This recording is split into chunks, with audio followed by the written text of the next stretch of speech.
Kita Wahyu yang pasal ke-22. Ayat yang pertama dan kedua. Nah, saudara, saya harapkan hari ini bisa selesai. Tapi kalau sampai nggak selesai, kita lanjutkan minggu depan ya. Wahyu 22 ayat yang pertama sampai dengan ayat yang kedua. Lalu ia menunjukkan kepadaku sungai air kehidupan yang jernih bagaikan kristal yang mengalir keluar dari tahta Allah dan tahta anak domba itu. Di tengah-tengah jalan kota itu, perhatikan dikatakan di sini di tengah-tengah jalan kota itu, yaitu di seberang menyeberang sungai, jadi kiri kanan, ada pohon-pohon kehidupan yang berbuah 12 kali, tiap-tiap bulan sekali, dan daun pohon-pohon itu dipakai untuk menyembuhkan bangsa-bangsa. Dan ayat ketiga, maka tidak akan ada lagi laknat atau kutukan dan segala sesuatu yang bersifat kematian. Tahta Allah dan tahta anak domba akan ada di dalamnya, dan hamba-hambanya akan beribadah kepadanya. Jadi sekarang hari ini kita ibadah di taman atau di gedung, di ruang. Jawabannya kita sedang di ruangan. Dan kita bukan berada di taman. Dan nanti ibadah kita yang kekal adalah ibadah di taman Allah. Saudara, kita pernah ingat ibadah padang gitu kan? Gereja kan ada ngadakan gitu kan? Kita berada di satu tempat, di satu taman kita beribadah. Dan saya tanya saudara, suasana enak mana kalau di Padang dengan di ruangan? Ya pasti enak di Padang. Kecuali di Padang itu panas gitu kan. Tapi di sini kan nggak panas. Di Padang itu sesuatu yang sejuk, sesuatu yang indah. Dan suasana itulah yang akan kita dapatkan dan lebih daripada yang kita lihat. Nah, istilah taman inilah yang kita bahas. Nah, kita akan melihat ada beberapa pengertian penting dari metaphorical theology atau figurative theology. Dan ini hampir jarang orang tahu dan diajarkan. Tetapi karena kita menyelidiki kitab Wahyu dan kitab-kitab yang sangat penting, maka mau tidak mau saudara harus masuk ke dalam pengetahuan tentang metaforis ini dan juga kiasan-kiasan yang ada simbol-simbol di dalamnya. Kenapa? Karena disitulah letak rahasia yang besar sekali yang membawa kita hidup berbahagia. Karena siapapun yang membaca, mengajarkan, dan menyatakan memberitakan kitab Wahyu, saudara-saudara membawa kebahagiaan yang sejati. Jadi kalau gereja sama sekali tidak pernah memberitakan kitab Wahyu, jadi kurang bahagia, saudara. Selama ini kitab Wahyu jarang sekali diajarkan di gereja. Ya. Nah, saudara perhatikan baik-baik. Kita akan menyelidiki tentang Taman Eden. Ya, ya kita lihat ada satu gambaran Taman Eden yang mungkin saudara bisa lihat. Di situ ada Adam dan Hawa, kemudian ada sungai dan juga ada 4 sungai itu mengalir, kemudian ada pohon kehidupan dan bentuk-bentuk yang lain. Dan pelukis mulai zaman awal abad-abad yang pertama dengan lukisan yang sederhana sampai kepada lukisan-lukisan pelukis yang sangat canggih sekali. Apalagi sekarang ada AI. Saudara itu sangat luar biasa gitu ya.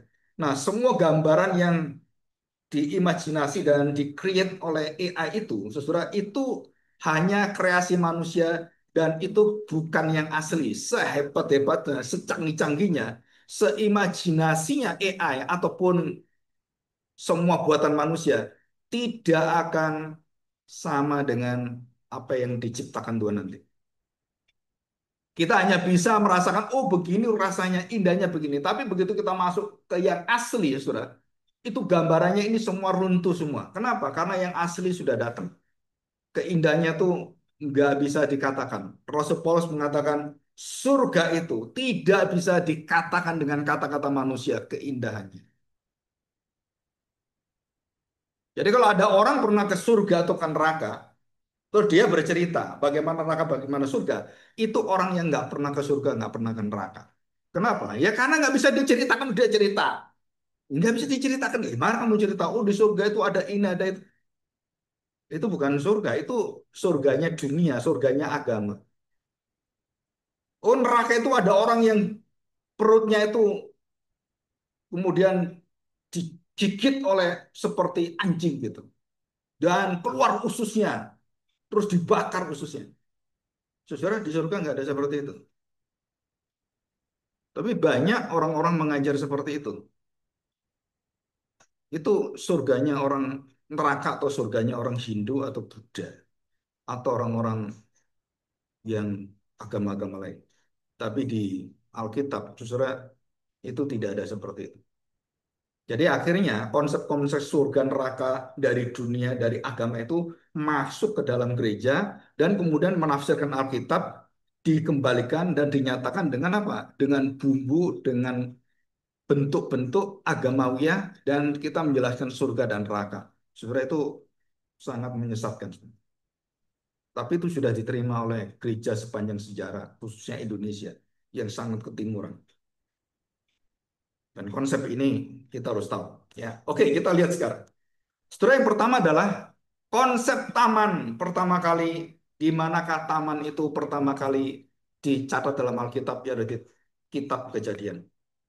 Pasal 3 ayat ke-8 khususnya. Kita lihat Kejadian pasal 3 ayat yang ke-8. Ketika mereka mendengar bunyi langkah Tuhan yang berjalan-jalan dalam taman itu pada waktu hari sejuk, bersembunyilah manusia dan istrinya terhadap Tuhan Allah di antara pohon-pohon dalam taman. Saudara perhatikan di sini. Jadi taman itu adalah tempat di mana Allah dan manusia bersekutu. Taman itu adalah bentuk pertama kali yang mewakili kondisi situasi tanda petik yang bukan hanya fisikal, tapi itu adalah spiritual. Menyatakan kondisi spiritual yang sebelum manusia jatuh dalam dosa. Dan di situ persekutuannya itu sangat indah. Jadi taman itu adalah bukan soal geografisnya, karena ini bukan bicara soal geografisnya saja, tapi relasi antara Allah dan manusia di dalam taman dan bersekutu terikat di dalamnya. Nah, itu arti dari taman yang ada di Alkitab Kejadian pasal 3 ini. Jadi kapan kita bisa menghadirkan taman itu dalam hati kita, dalam keluarga kita, dalam gereja kita, dan di dalam dunia ini? Adakah taman di dalam hati kita? Persekutuan dengan Allah dalam hati kita. Yang sejuk, yang sangat nyaman, sangat indah, dan tidak ada kuasa dosa mempengaruhi kita. Waktu kita bersekutu dengan Tuhan. Kita dibersihkan dari pikiran-pikiran, besok makan apa ya? Nanti anakku gimana ya? Saudara, apa sudah pernah bersekutu dengan Tuhan? Terus sudah merasakan satu cikan taman ilahi dalam jiwa roh kita dan kita merasakan satu sukacita besar karena tidak ada yang mempengaruhi kita sama sekali dan kita bersama dengan Allah. Setelah saya baca buku dari ya baik itu spiritual journey dari seperti Richard Baxter dan banyak tokoh-tokoh kaum Puritan, terus John Calvin, Martin Luther, dan bapak-bapak gereja Billy Graham, dan hampir semuanya, termasuk yang terakhir meninggal Timothy Keller, John Piper, banyak sekali. Mereka merasakan ada waktu yang indah bersama dengan Tuhan dan tidak pernah bisa dicabut oleh siapapun. Persekutuan pribadi dengan Tuhan dan tidak ada dosa yang menghalangi dia dengan Tuhan. Daud mengatakan, aku ingin di rumah Tuhan satu hari yang rasanya itu seperti 1000 tahun. Apakah itu sudah hilang dalam hati kita? Yang ada adalah kekhawatiran, kebingungan, dan lain-lain. Surat iblis itu sangat tahu bagaimana mencuri segala kesempatan kita bersekutu dengan Tuhan.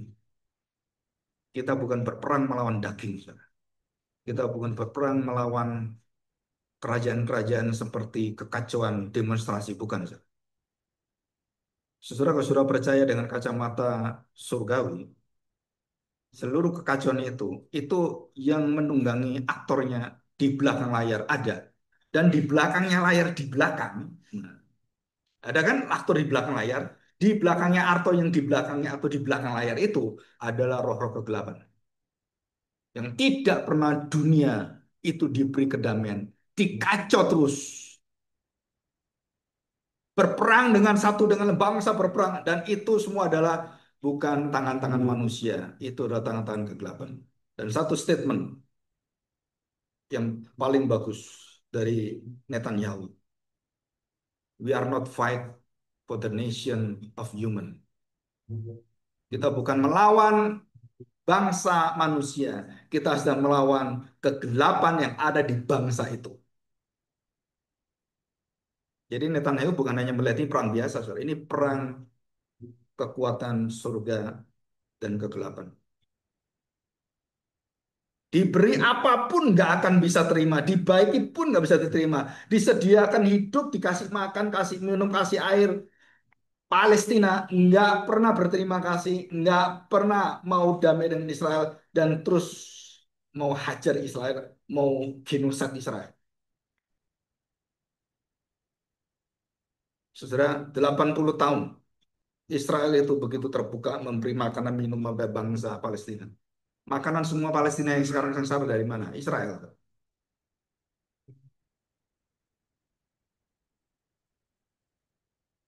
Saudara, kapan seseorang itu bisa mengerti satu damai dengan Tuhan? Kalau dia terus melihat kondisi kegelapan di sekitarnya, itu menguasai seluruh masa depannya. Saudara nggak akan bisa, saudara.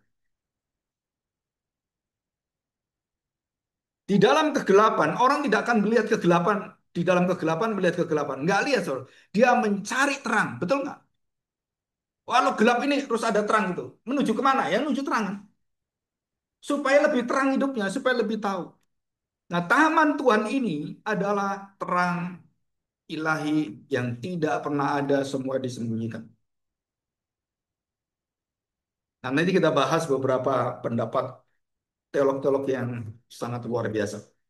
Ya, jadi saudara perhatikan, selain persekutuan itu, di sana dikatakan kesejukan. Nah, saudara, arti kesejukan itu sebenarnya bukan sejuk hawanya saja, bukan. Kesejukan itu artinya bahwa semuanya itu bisa dinikmati dengan nyaman, aman, dan tidak ada sesuatu yang mengganggu. Jadi hubungan Allah dengan manusia di Taman Eden itu menunjukkan prototipe pertama kali bait Allah. Jadi Taman Eden itu adalah bentuk awal pre dari Temple of God. Dan dikatakan di sini, ya, ketika mereka mendengar bunyi langkah Tuhan Allah. Jadi manusia melihat ada identitas Tuhan sedang menghampiri manusia. Dan langkah Tuhan mendatangi manusia. Manusia itu bisa mendengarkan, mengerti, dan tahu yang Maha Kudus mau datang. Nah, saudara perhatikan. Kondisi manusia ini dalam keadaan apa? Berdosa, saudara.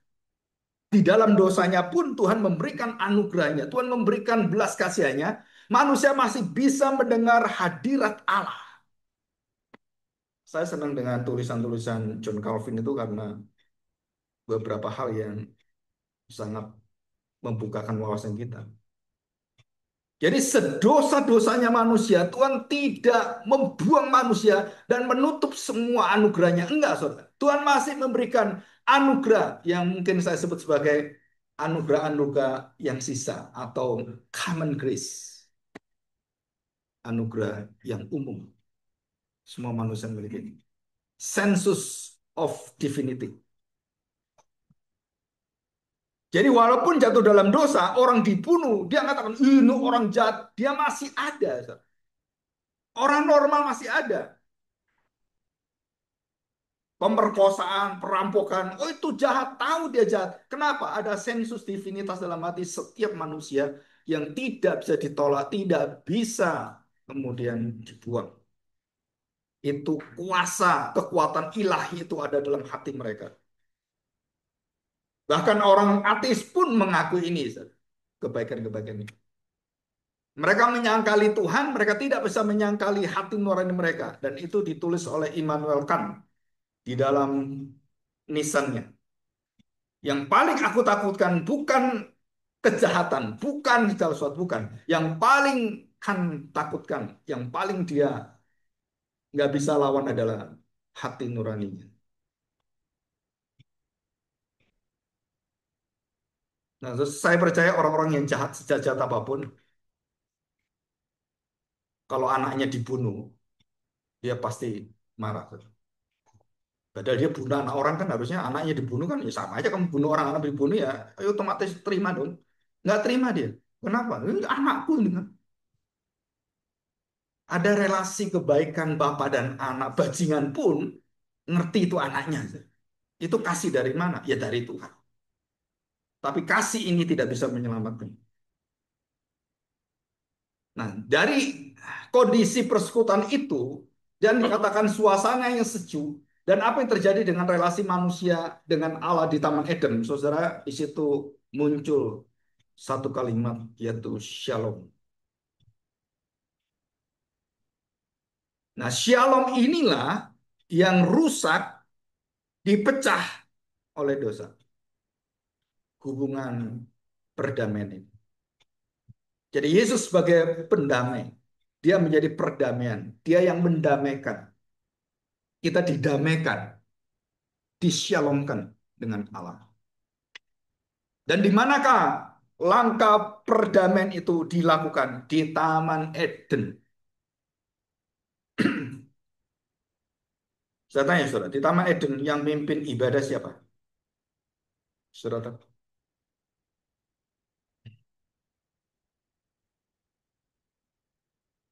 yang mimpin ibadah. Jadi Adam dan Hawa, dia beribadah. Dan Tuhan ada di tengah-tengah. Yang mimpin ibadah siapa? Manusia atau Tuhan? Ya pasti itu nggak mungkin. Nggak mungkin manusia. Kenapa? Karena Allah ada di sana. Dan waktu Allah memberi perintah kepada Adam, beranak cuculah. Dan itu perintah itu ibadah. Itu dalam perintah bait Allah. Jadi kadang-kadang kita tuh memikirkan Alkitab itu kebanyakan kehilangan konteks spiritual. Kita nggak melihat kondisi sekitarnya. Saya diajar hampir 15 tahun doktrin sistematik. 15 tahun, nggak main-main 15 tahun itu. Dan dosennya lebih dari 30 orang. Dan waktu saya diajar oleh seorang yang berbeda, dan dia mengatakan, selama sistematik tidak kembali pada Alkitab, semua kehilangan konteksnya. Saya waktu itu nggak ngerti. Maksudnya apa ini? Kamu bicara tentang keselamatan, bicara apa? Silakan bicara apapun. Itu sesuatu yang sudah umum diketahui. Tapi begitu kamu bicara Alkitab, ayat Alkitab, dan kamu tidak tahu konteksnya, kamu kehilangan maknanya, kehilangan shalomnya.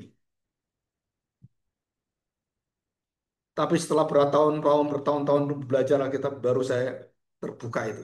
Oh iya betul. Berarti waktu saya mengajarkan tentang kekudusan, saya tidak pernah tahu kekudusan itu kalau tidak dibawa ke dalam kekudusan di dalam Alkitab dan bagaimana rasanya dikuduskan itu, bagaimana saya ditebus, bagaimana. Sebenarnya itu saya nggak bisa. Kenapa? Itu cuma jadi pengetahuan teologi dan tidak pernah merubah hidup saya.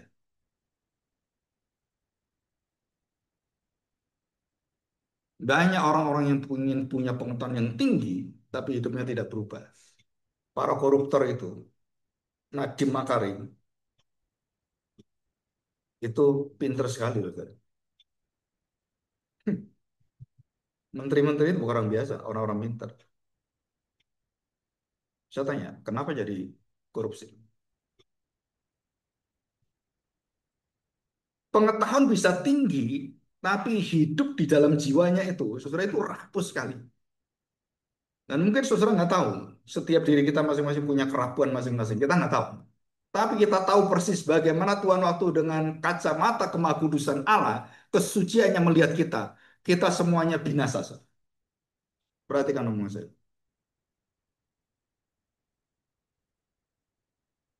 Waktu di taman Allah itu manusia belum berdosa, Tuhan melihat semuanya. Ya manusia nggak berdosa, ya nggak akan binasa. Begitu ada dosa, saudara, Tuhan mengusir manusia. Kamu tidak boleh lagi bertempat di taman ini selamanya.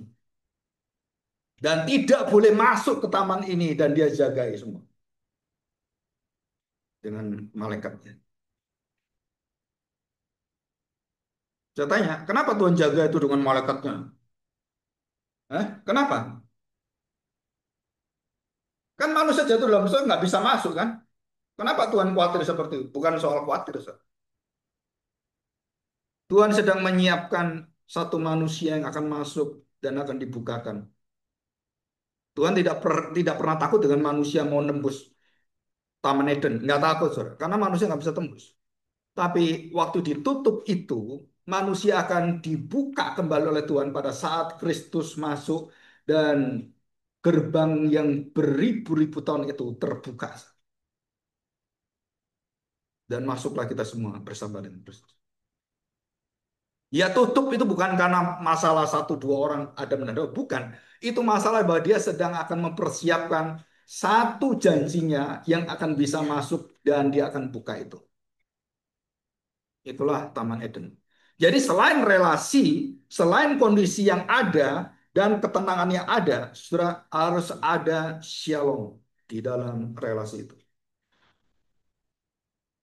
Terus kita tanya, dari mana shalom itu muncul? Dari mana shalom itu bisa menjadi kekuatan daripada Taman Eden itu? Dan begitu manusia jatuh dalam dosa, shalom itu hilang. Dan bagaimana shalom dikembalikan muncul lagi? Jawabannya cuma satu, saudara. Alkitab mengatakan begitu besar kasih Allah. Dan itu satu-satunya jawaban. Dan bagaimana shalom akan dikembalikan oleh Tuhan? Dan kapan dikembalikan? Di Taman Eden langsung, saudara. Loh kok tahu, Pak? Karena Tuhan membuat persembahan binatang yang dimatikan, yang dibunuh, dan diambil kulitnya dan dipakaikan kepada manusia. Itu semuanya Tuhan yang melakukan ibadah. Ibadah covenantal yang ada di taman Tuhan. Jadi ibadah pertama kali Tuhan yang bikin. Ibadah pertama kali manusia jatuh dalam dosa. Tuhan juga yang bikin. Dan ibadah nanti di Taman Eden yang dalam Wahyu 22. Itu pun anak domba Allah yang bikin. Semua Tuhan. Jadi ibadah kita ini bukan, oh ini yang bikin ini Pak Agung. Bukan. Ya. Ibadah ini yang bikin itu semua yang melaksanakan dari awal kita beribadah. Itu Tuhan. Dimulai dari mana? Dari hati kita masing-masing. Dipanggil oleh Tuhan. Dan kita datang. Nah, saudara yang kedua kita melihat bahwa ada tanda eskatologis yang Tuhan berikan kepada kita. Realita bahwa manusia sedang menuju kepada pembenahan, pembaharuan, dan penebusan.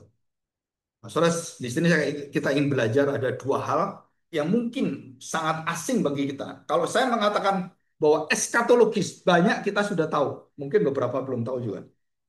Eskaton. Jadi eskatos gitu ya. Sesuatu yang akan terjadi di masa mendatang. Dan Tuhan Yesus mengatakan apapun yang akan terjadi, dia memberikan mandat dan kita akan menghadapi itu dengan penyertaan dari Tuhan. Immanuel gitu kan. Terus bagaimana kita bisa beserta dengan Tuhan? Kita diberi providensia Allah, providio, dipelihara oleh Tuhan. Setelah kita semuanya tahu tentang eskatologis. Tapi semua eskatologis itu tanpa protologis, semua hilang maknanya. Nah, saya belajar dari mana? Bukan dari systematic theology, dari biblical theology. Pengetahuan-pengetahuan saya ini bukan dari systematic. Karena systematic punya kelemahan yang begitu dasar, tidak kembali pada Alkitab. Padahal dia mengajarkan sola scriptura semua, tapi secara nggak sadar, nggak pernah sadar, mereka nggak pernah kembali Alkitab. Aneh juga ini orang-orang teologi sistematik. Protologis. Pak, apa protologis itu? Saudara, eskatologis yang di depan. Dan sekarang kita di sini, kita di depan. Apa protologis? Protologis adalah yang di belakang. Kalau kita kehilangan sejarahnya, kita kehilangan maknanya, dan bagaimana kejadian kita melihat ke depan, surah itu menjadi kita mengimajinasi dan apa yang diceritakan eskatologi, surah kita kehilangan seluruh daripada akar budaya iman kita. Jadi kenapa saya bawa waktu itu saya bawa Wahyu, suruh saya bawa ke kitab Kejadian. Karena kita tahu dulu apa yang ada di taman di dalam kitab Kejadian, baru kamu tahu bagaimana Tuhan akan menyempurnakan dan mengubah taman itu yang sejati di dalam kitab Wahyu itu. Itu namanya protologis. Dan hampir tidak ada orang ngajar protologis. Pernah dengar?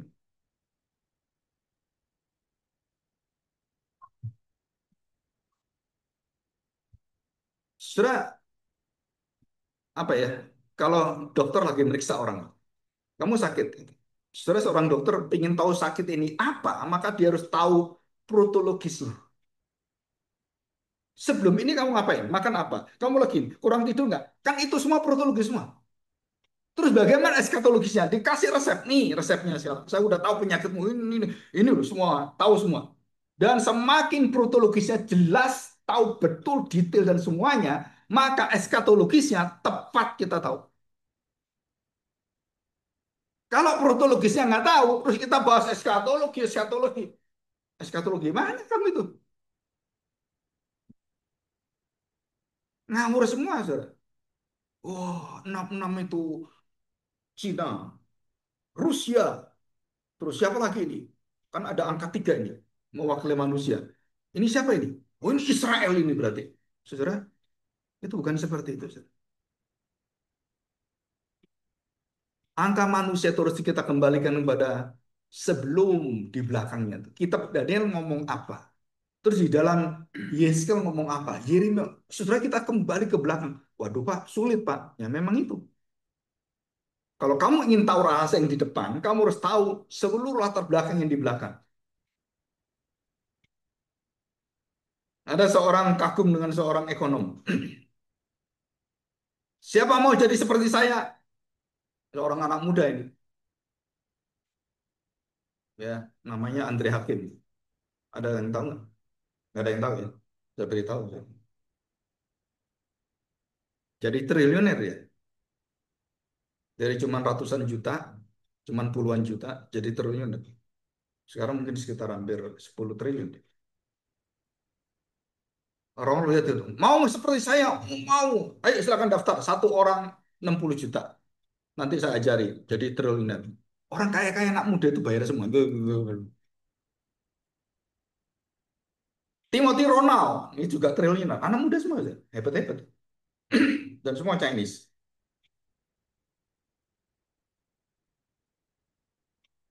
Hebat ya.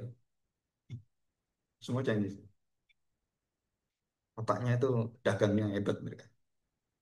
Tapi bukan pada orang Chinese bagus. Banyak bangkrut aja juga. Timothy Ronald juga sama. Nah, saya tanya saya. Waktu orang melihat keberhasilan dan kemudian diiming-iming, daftar berapapun dia mau. Ini mau. Ini mau. Bahkan kelas itu satu datang itu 5 juta. Sekali datang bayar 5 juta. Kepingin jadi kaya, kepingin jadi triliuner. 5 juta dengan triliuner kecil gitu. Betul kan? Triliuner itu berapa berapa juta-juta? 1 juta-juta. Betul kan? 1 juta kali 1 juta. 1 juta kali 1.000 itu namanya 1 miliar. 1 miliar kali 1.000 itu namanya 1 triliun.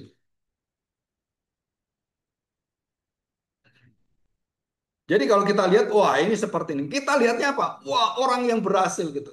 Tapi waktu kita lihat ke bawahnya, bagaimana dia dibanting-banting, dia pernah hancur, pernah rugi, kita nggak ada yang tahu.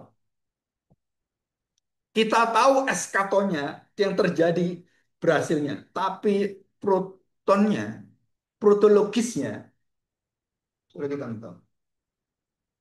Maka semua orang sedang ditipu. Kenapa? Karena kalau kita lihat di Indonesia 300 juta hanya ada satu Andre Hakim, gitu kan? Yang main di saham itu. Hanya ada satu Timothy Ronald yang main di kripto. Terus kita semua ingin jadi seperti dia. Bayangin saudara, 300 juta cuma satu orang. Terus kita mau bayar seperti dia. Ya itu mustahil. Tapi kenapa banyak pengikutnya?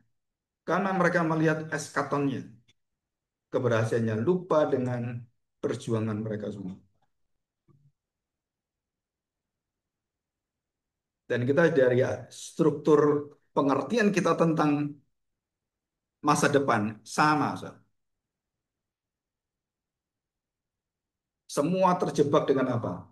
Dengan jualan impian utopia. Sampai keluar satu kalimat, Indonesia itu kita doakan, kita puasa. Pemimpinnya harus Kristen, presidennya Kristen, wakilnya Kristen. Saya pikir bukan berarti nggak bisa, tetapi mereka lupa protonnya, mereka lupa sejarahnya. Mau gitu kamu jadi seperti itu?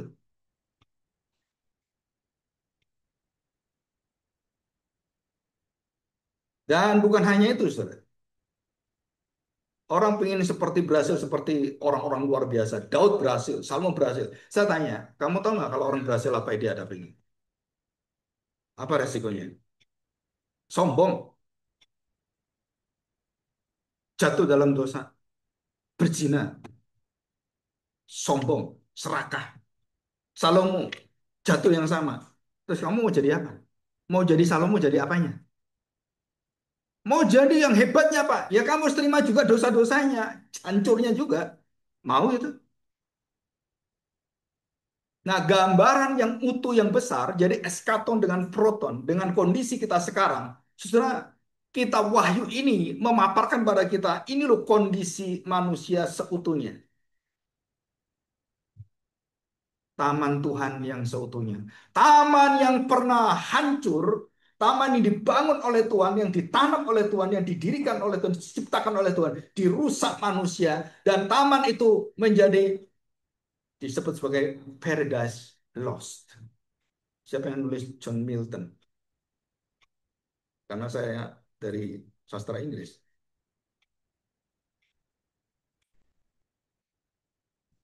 Terus kemudian John Milton bukan hanya memikirkan Paradise Lost, terus bagaimana Paradise Regained itu didapatkan kembali. Dan dia tuliskan Paradise Regained. Loss-nya di mana? Kejatuhan. Kapan regain-nya, saudara? Nah, di situ, saudara. Di manakah regain-nya? Di Taman Getsemani.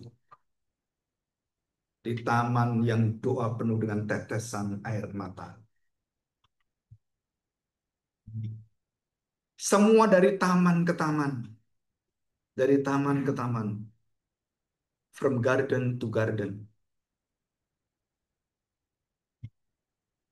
Saudara, kita ingin damai, kita ingin kondisi kita betul-betul nyaman. Saudara, itu adalah taman lambang. Ada seorang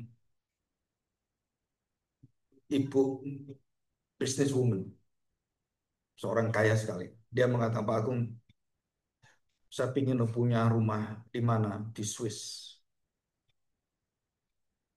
Saya udah ngomong anak saya, nanti kamu sudah berhasil semuanya, Mama ingin tenang dan menikmati hidup. Di mana? Di Swiss. Karena dia lihat di Swiss itu, waduh, saudara, sungainya bersih, udaranya, tempatnya. Saudara kalau lihat itu, waduh, enggak ada orang nggak kepingin di sana. Jadi yang mengatakan, mamamu udah tabung mau hidup di sana dengan papamu. Kamu mau kerja-kerja aja. Jadi ada keinginan satu tempat yang indah, yang tenang. Saudara, kita menginginkan itu. Padahal bukan tempatnya yang menenangkan, tetapi baiknya yang menenangkan. Taman Eden itu sudah diberikan Tuhan kepada kita masing-masing, saudara. Tapi kita cari Taman Eden yang di luar, outer Eden, never satisfied. Nggak pernah memuaskan hidupmu. Tapi Eden yang di dalam yang sudah diberikan oleh Tuhan, dan di mana engkau dengan Kristus mati bersama dengan Dia, segala sesuatu, saudara, semuanya yang engkau lihat itu menjadi Eden semua. Dan itu bedanya orang percaya di dalam Tuhan dan orang percaya masih di dalam perjalanan. Waktu diwawancara oleh istri, Timothy Keller, kamu ada pesan-pesan apa untuk saya, untuk anak-anakmu? Gitu kan? Untuk gereja apa gitu? Dia mengatakan, pesan apa? Nggak ada yang saya pesan. Karena semua sudah saya bicarakan. Ya supaya nanti ada penggantinya sebagai ini semua. Dia ngomong tajak bengek semua. Saudara. Karena dia kan orang besar. Dan jemaatnya tuh puluhan ribu orang. Dan gerejanya berkembang luar biasa di New York gitu kan. Saudara mengatakan satu kalimat. Dengan kalimat yang sangat sederhana. Kalimat apa? Selama jemaat memiliki hati Tuhan. Semua bisa diatur dengan shalom. Jadi bukan masalah siapa yang mimpin, bukan. Kamu punya shalom nggak dalam hatimu? Kalau udah punya shalom, segala permasalahan itu bisa dikalahkan dengan kuasa kemenangan hadirat Tuhan. Dan itu janji Tuhan. Ya, oke, kita masuk kepada hal yang kedua. Perhatikan, saudara. Ayat 9. Tetapi Tuhan memanggil manusia itu dan berfirman kepadanya, di manakah engkau? Iden yang pertama, Firdos pertama, manusia tidak perlu dipanggil Tuhan, manusia tahu Tuhan dan dia mendengar Tuhan, dia langsung bersekutu dengan Tuhan. Tapi waktu jatuh dalam dosa, manusia lari dari Tuhan dan Tuhan memanggil manusia. Dan itulah Eden yang jatuh dalam dosa. Kita lost, kita tersesat. Jadi kalau kita tersesat, terus bagaimana kita bisa balik? Ya panggilan Tuhan yang membalikkan kita. So. Dan tidak ada cara lain. Di Taman Eden itu tidak ada cara lain. Dan di Taman Eden yang nanti selanjutnya, di seluruh muka bumi ini, Tuhan memanggil melalui nabinya, melalui pendetanya. Saudara, di manakah engkau? Hei, balik kamu sekarang. Di mana engkau? Dan ini seruan ini, saudara. Kalau dalam bahasa Ibrani, dalam tulisan bahasa Ibrani, Tuhan itu sedang menangis. Tuhan sedang menderita luar biasa. Kalimat itu kalimat yang berat sekali. Di mana engkau? Seperti seorang bapak itu lihat anaknya, tapi anaknya sudah terhilang. Kamu terus bagaimana? Kamu itu mau apa?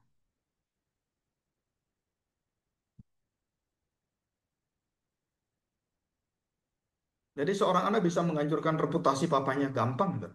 Bisa.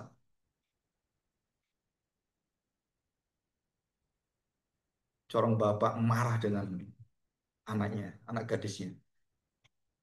Kenapa, saudara? Ini seorang pendeta. Sampai papanya tertekan dengan luar biasa. Dan bukan satu dua pendeta. Banyak pendeta seperti ini, saudara. Anaknya hamil di luar nikah.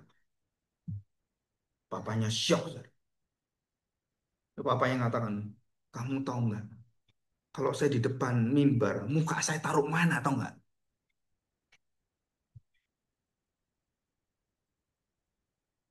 Saudara, Paradise Lost. Akhirnya, mulai hari itu tidak ada kedamaian antara bapak dan anak karena dosa memisahkan. Nah, di situ, saudara. Dan apa yang dikatakan oleh John Milton waktu Paradise Regained, saudara, di dalam Kristus itu, semua Paradise Lost di dalam hidup kita, hubungan suami, istri, anak, dan semuanya, itu bisa di-regain. Itu janji Tuhan. Asal kamu mendengar panggilan Tuhan, dan kamu mengenakan kain dari binatang itu, kulit binatang, engkau dipakaikan Tuhan kembali dan regain.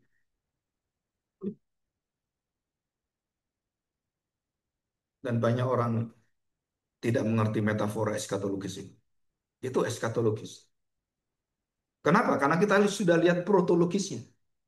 Bahwa Tuhan sudah memulihkan Adam dan Hawa, Tuhan memulihkan Nuh, Tuhan memulihkan anak-anaknya. Dan waktu Ham itu jatuh dalam dosa, dikutuk oleh Tuhan. Kaum keturunan yang terkutuk, keturunan Ham, semua keturunan Ham itu terkutuk semuanya.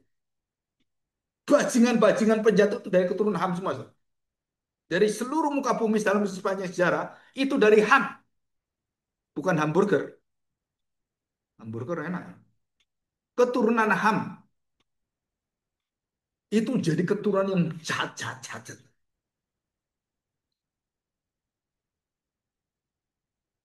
Terus kita berpikir, ini kalau sudah hilang itu sudah enggak, saudara. Tuhan mengatakan bahwa semua akan dikembalikan, semua akan di-regain.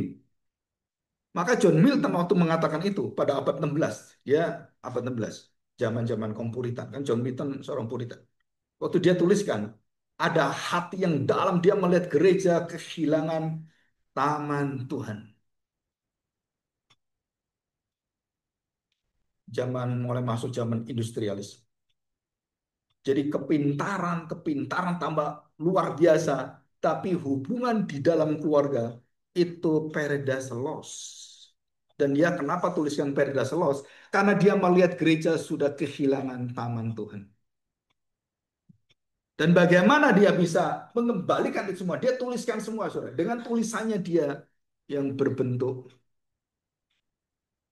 novel itu. Saudara, jadi John Milton ini bukan hanya seorang pendeta, dia seorang penulis.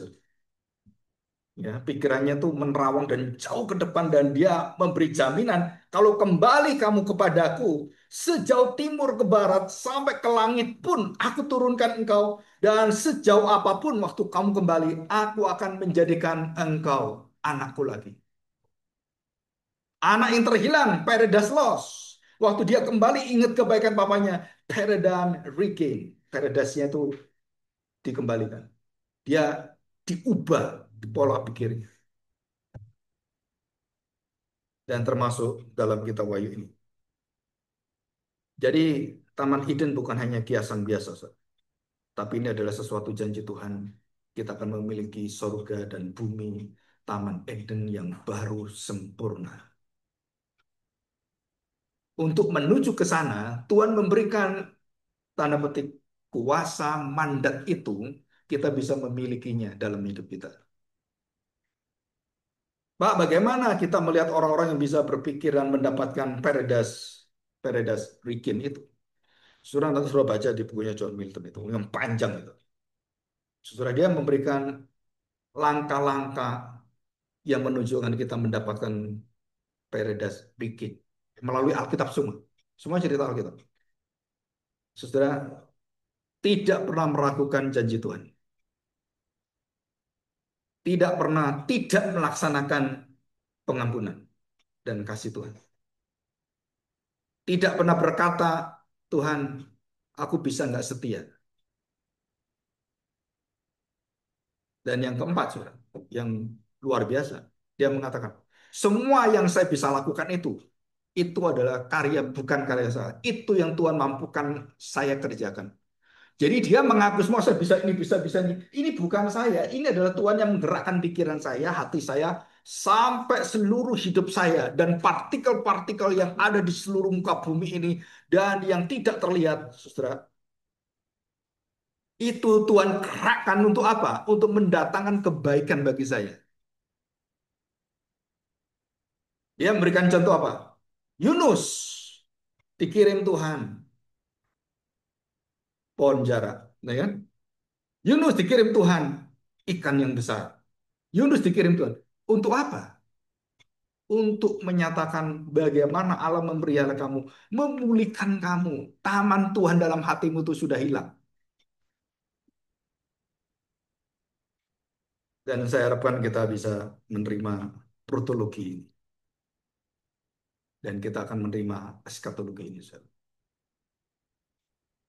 Di manakah engkau? Dan suara itu selama kita belum sampai ke Taman Eden yang kekal itu yang sempurna, suara-suara itu akan terus bergema pada saat kita melarikan diri dan kita jauh dari hadirat Tuhan. Di manakah engkau?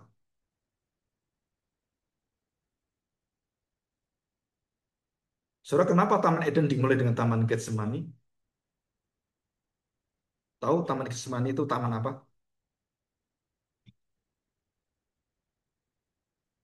Olive tree itu. Dan bagaimana olive tree itu menjadi minyak, biji-biji zaitun itu menjadi minyak.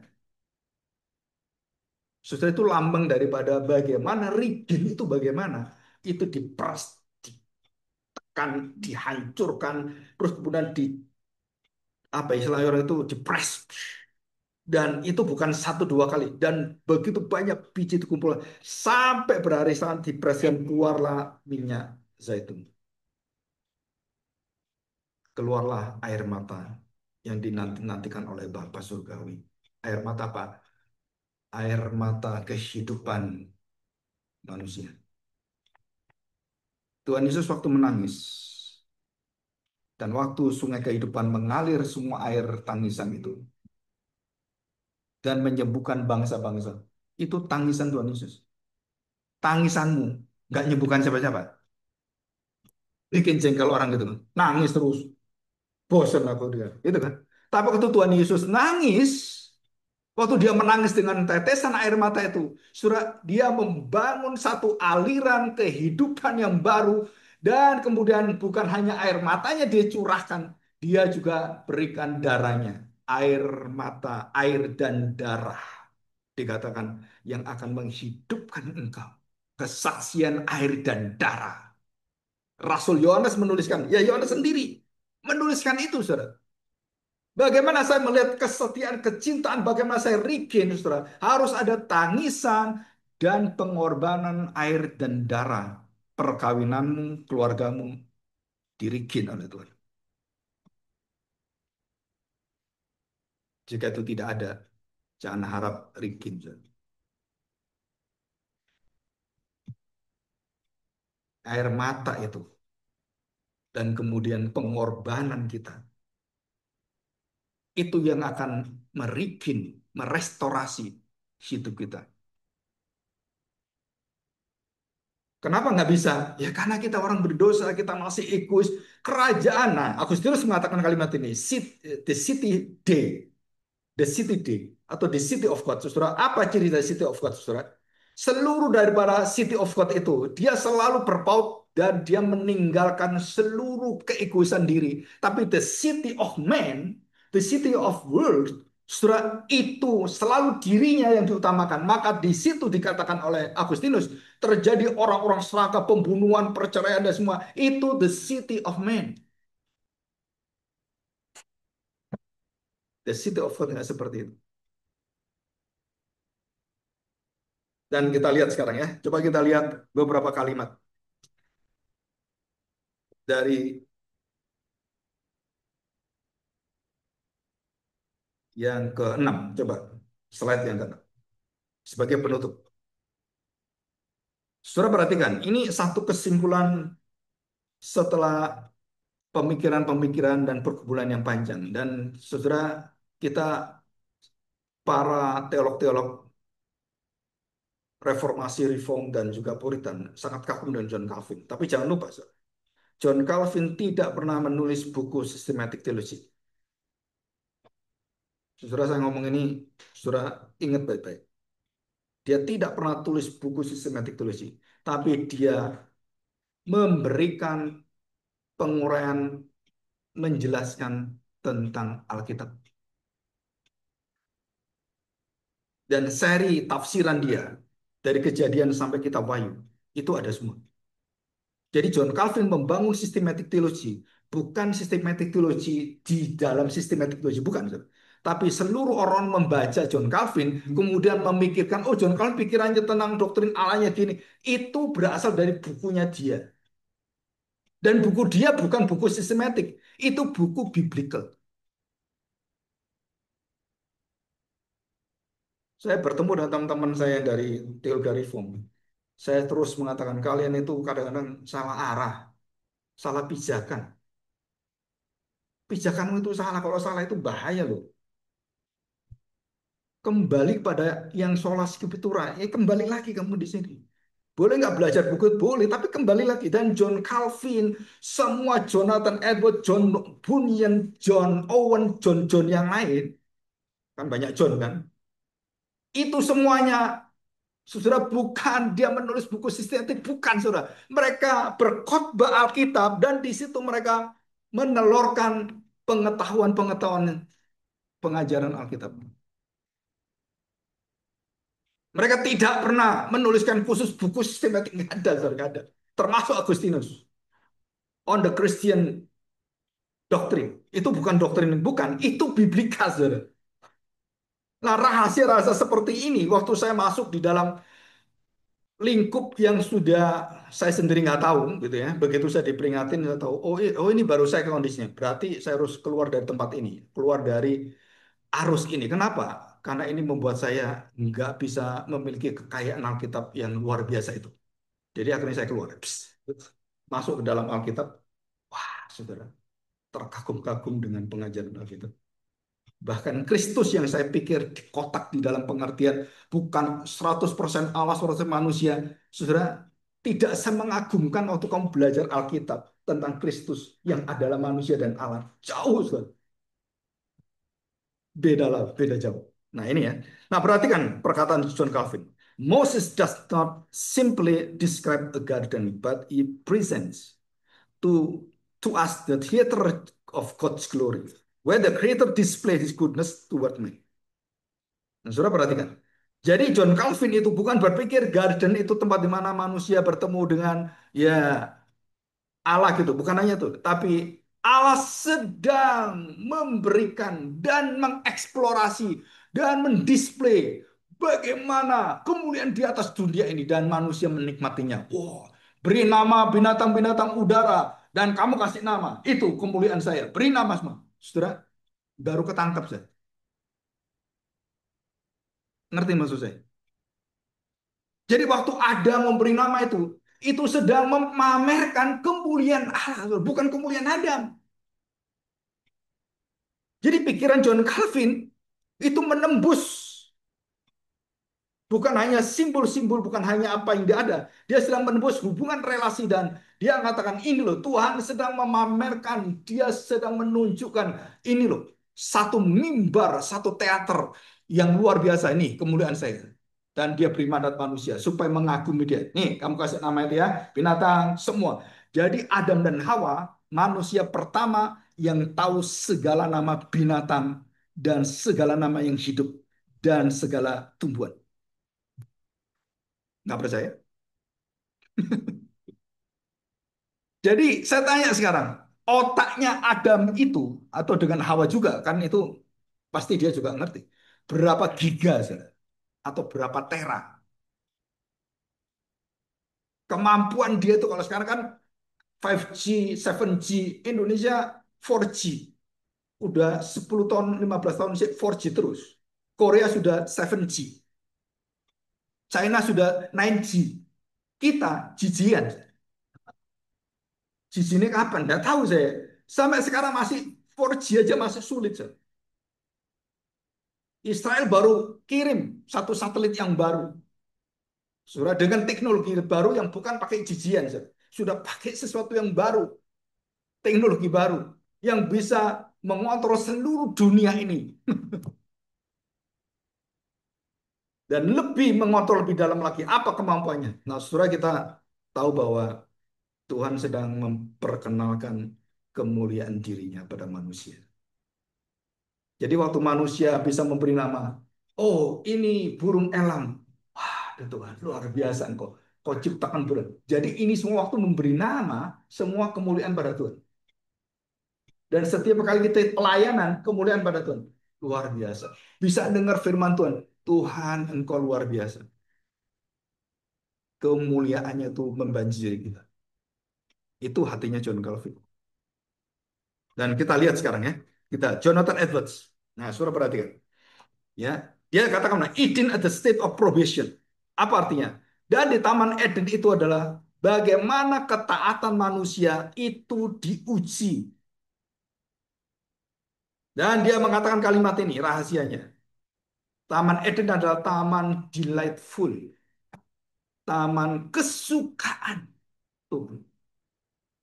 Apa yang Tuhan sukai di taman itu Tuhan berkata pada manusia. Waktu Tuhan mengatakan memerintah manusia, itu kesukaan Allah. Beritakanlah Injil, itu kesukaan Allah. Kalau kamu nggak suka perintahkan Injil, berarti kamu nggak suka Allah.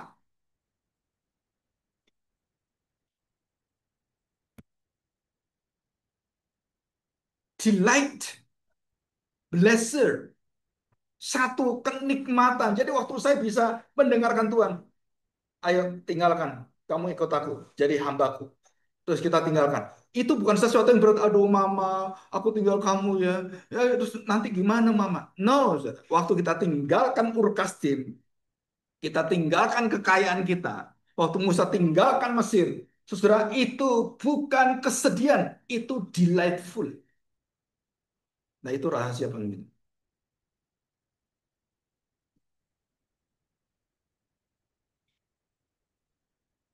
Saya berkata pada mama saya, waktu saya jadi hamba Tuhan, saya beritahu, mama siap nggak ketemu saya.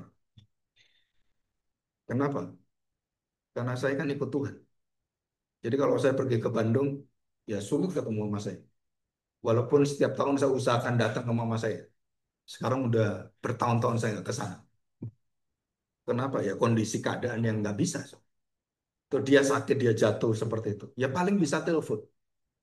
Dan saya beritahu, apakah saya senang dengan ini? Saya sedih, saudara. Sedih kenapa? Bagaimana saya nggak bisa, ya nengok aja nggak bisa. Tetapi waktu Tuhan memanggil saya delight. Kenapa? Saya menyenangkan hati Tuhan. Itu roh saya itu di situ. Dan saya tahu secara manusia saya sedih. Banyak hal yang saya tinggalkan, saya harus tanggalkan. Tetapi saya ikut sesuatu yang sangat delightful. Yang tidak akan bisa dicabut oleh siapapun. Dan apa yang saya rasakan, mama saya menderita, saya juga kesulitan. Nanti di tempat yang kekal itu, penderitaan kita di dunia ini tidak sebanding dengan kemuliaan yang Tuhan berikan pada kita. Nah itu delightnya di sana. Jadi Jonathan Edwards sangat dalam dalam pengertian religious affection. Dia tuliskan bukunya ini. Saudara baca di sana. Dan terakhir G.K. Billy. Nah, Saudara Billy mengatakan seperti ini. Eden adalah prototipe bait Allah yang kosmik. Nah ini. Jadi sebelumnya tidak ada yang bisa menembus ini. Dan waktu Billy menuliskan kitab Wahyu, dan dia menafsirkan kitab Wahyu dengan telitinya, dengan berbagai ragam, dan ada lebih dari ribuan buku yang dia pernah baca itu. Dia kemudian mengatakan, bait Allah itu bukan hanya bait Allah yang nanti kita pikir, oh Yerusalem akan jadi bait Allah yang baru dibangun. Bukan, saudara. Bait Allah, Taman Eden yang didirikan Tuhan yang baru itu adalah pusat jagat semesta seluruh yang ada. Bukan hanya dunia, jagat semesta, semesta alam. Saudara luar biasa ya. Jadi hadirat Tuhan, surga dan hadirat Tuhan, dan Tuhan sendiri itu akan bersama dengan manusia dan mengatur segala sesuatu yang ada itu di tempat di mana dia bersama dengan kita. Allah menetapkan hidupnya bersama dengan manusia dan dia mengatur segala jagat yang lihat dan tak terlihat. Itu dia mau bersama dengan manusia. Bukan hanya manusia diatur. Seluruh yang ada, yang pernah kita ada, yang pernah kita nggak tahu pun sekalipun. Dunia terlihat dan tak terlihat, semua diatur oleh Tuhan. Nah, kenapa GK Billy mengatakan ini, saudara? Dia kemudian mundur ke dalam proses pemikiran-pemikiran dalam kitab Yesaya. Di mana dikatakan bahwa Allah berperang dengan ilah-ilah lain. Allah sedang melawan dewa-dewa itu. Terus kita mikir, memang loh, kok aneh ini? Loh, kenapa ini? Saudara kita belum pernah masuk ke dalam pembahasan dunia seperti ini. Tuhan mengadakan musyawarah dan seluruh malaikat itu dia atur semuanya. Dan malaikat begini-begini, termasuk malaikat jatuh dalam dosa pun kekuasaannya diatur. Yang jatuh dalam dosa, yang jahat, kamu hanya tempat ini, kamu tempat ini. Dan Tuhan atur semua. Saudara pernah dengerin? Nggak pernah kan? Bahkan kejahatan setan pun, roh-roh jahat itu, Tuhan batasi. Saudara. Kamu daerah sini, kamu daerah sini. Maka waktu Tuhan Yesus datang dan ada orang gila di Gerasa itu, dia langsung kaget sekali. Kenapa? Loh, yang ngatur saya ini datang. Jadi penguasa darah itu, 2000 iblis itu, roh itu sedang mencengkram orang ini. Dan waktu Tuhan Yesus datang, dia langsung tunduk. Kenapa? Nah, ini yang ngatur saya, ini yang ngatur tempat saya di sini. Terus dia minta izin, Tuhan, eh, kalau bisa, ya jangan hukum saya dulu dong. Dan gitu kan. Ya beri kesempatan saya kemana? Ya saya mau ke babi aja gitu. Jadi babi itu bisa dirasuki setan. Ya, babi ngepet itu bukan nggak ada loh. Ini kan ngepet ini. Udah 2000 setan babi gitu kan. Saya tanya, kalau saudara melihat ini seperti biasa, bukan, saudara? Tuhan Yesus sedang mengatur seluruh jagat yang ada, dunia roh,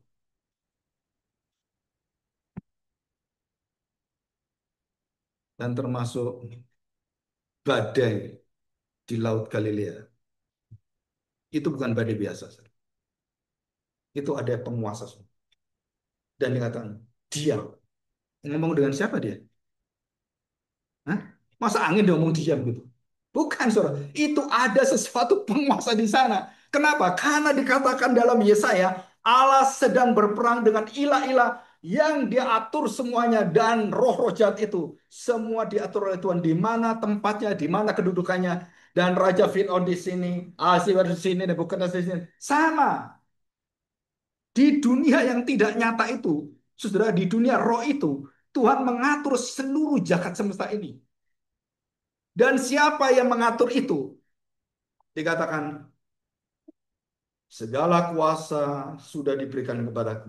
Betul kan? Baik yang ada di langit, yang ada di bumi, yang di bawah bumi. Bapak serahkan kepada saya. Terus kita diminta, pergilah, jadikanlah semua bangsa muridku. Masih ragu gitu?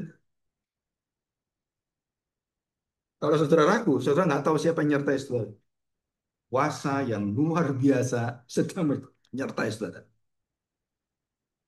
Kenapa orang-orang penginjil-penginjil, para nabi-nabi itu betul yakin seperti Elia, seperti dia tahu siapa di belakangnya dan bagaimana Tuhan bekerja dan membinasakan orang-orang. 50 orang dibinasakan. Shh, datang lagi 50. Shh, 50 datang. Aduh, kalau bisa jangan. Mati aku Elisa. Elisa, jangan Elisa. Oh, berarti kamu sadar ya? Ya, oke, kamu nggak mati. Coba bayangkan saja. Jadi saya itu paling paling takut dengan seorang nabi, tanda petik, bukan nabi zaman sekarang ya, maksud nabi zaman dulu, enggak. Seorang yang dipakai oleh Tuhan dan kita melawan dia, saudara, itu kehancuran seluruh masa depan kita. Jika ada orang menegakkan kebenaran, gereja itu melawan, gereja itu hancur, Mas. Karena yang dilawan bukan hamba Tuhan, yang dilawan itu Tuhan sendiri. Dan taman Tuhan itu diberikan kekuatan, engkau bisa mendapatkan kembali. Ya, mari kita berdoa, kita bersyukur kepada Allah. Bapak Surgawi, kami bersyukur hari ini. Kami sudah mendengar satu taman yang sudah hilang, yang sudah rusak, dan yang sudah tidak ada hadirat Allah terang di dalam taman itu. Yang ada adalah taman yang rusak, taman yang penuh dengan kebencian, taman yang penuh dengan pemberontakan dan ketidaksetiaan. Dan di istilah Tuhan kami bersyukur jika Engkau memberikan janji di dalam keturunan perempuan Hawa. Dan di dalam Kristuslah kami mendapatkan janji itu kembali dibalikkan dan diubahkan bagi kami. Kami bersyukur jika kami sudah memiliki Kristus yang menanam taman dalam hati kami, bait Allah yang baru dalam hati kami, sehingga kami bisa mendapatkan ketenangan, sukacita, dan delight hati Tuhan. Terima kasih Bapa. Berkatilah kami pada hari ini. Di dalam nama Tuhan Yesus kami serahkan doa kami ini. Amin. Saya serahkan kepada Tuhan.